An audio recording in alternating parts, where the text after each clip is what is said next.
Welcome to our channel. Selamat pagi Bapak Ibu serta saudara-saudari yang terkasih. Jumpa lagi bersama saya dalam Riak Sabda edisi 12 Februari 2025. Bacaan Injil yang akan kita renungkan bersama-sama dari Injil Markus bab 7 ayat 14 sampai dengan 23. Di mana Yesus mengajarkan bahwa yang menajiskan seseorang itu bukanlah apa yang masuk ke dalam tubuh manusia, tetapi apa yang keluar dari dalam hatinya. Nah, pada zaman itu, orang-orang Yahudi sangat berpegang pada hukum makanan halal dan haram. Namun, Yesus menegaskan bahwa dosa bukan berasal dari makanan, tetapi dari hati manusia atau dari dalam timbul pikiran jahat, iri hati, kesombongan, dan niat buruk. Nah, kita sebagai manusia seringkali berfokus pada penampilan luarnya saja dan kepatuhan eksternal yang kita ikuti. Tetapi bagaimana dengan keadaan hati kita? Bisa jadi kita yang saat ini terlihat seperti orang yang religius dan baik di mata orang lain. Tetapi di dalam hati kita masih menyimpan segala dendam, kebencian, iri hati, ataupun niat buruk terhadap sesama kita sebagai seorang manusia. Nah, Bapak, Ibu, dan saudara-saudari yang terkasih, Yesus ingin mengajak kita untuk kembali memeriksa hati kita.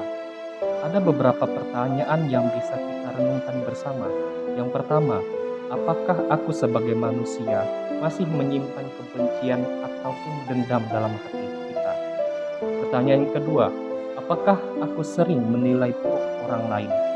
Dan pertanyaan yang terakhir, apakah perkataan dan tindakanku mencerminkan kasih atau justru malah menyakiti sesama kita?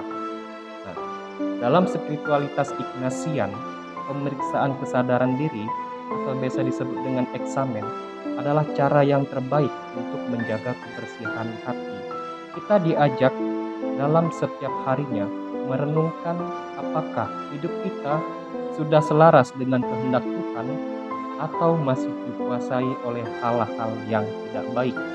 Nah, sebagai langkah konkret, kita bisa melakukan beberapa hal yang mungkin ini bisa menjadi sebuah pemeriksaan kesadaran kita. Yang pertama, memeriksa hati setiap hari. Dengan cara kita memeriksa hati setiap hari, kita munculkan pertanyaan dalam diri kita. Apakah ada perasaan negatif yang perlu dibersihkan? Lalu yang kedua, memohon rahmat dari Tuhan. Seperti dalam Mazmur 51 ayat 12, jadikanlah hatiku tahir, ya Allah. Dan yang ketiga, bertindak dengan kasih. Sebelum berbicara atau bertindak, tanyakan apakah ini membangun atau menyakiti orang lain.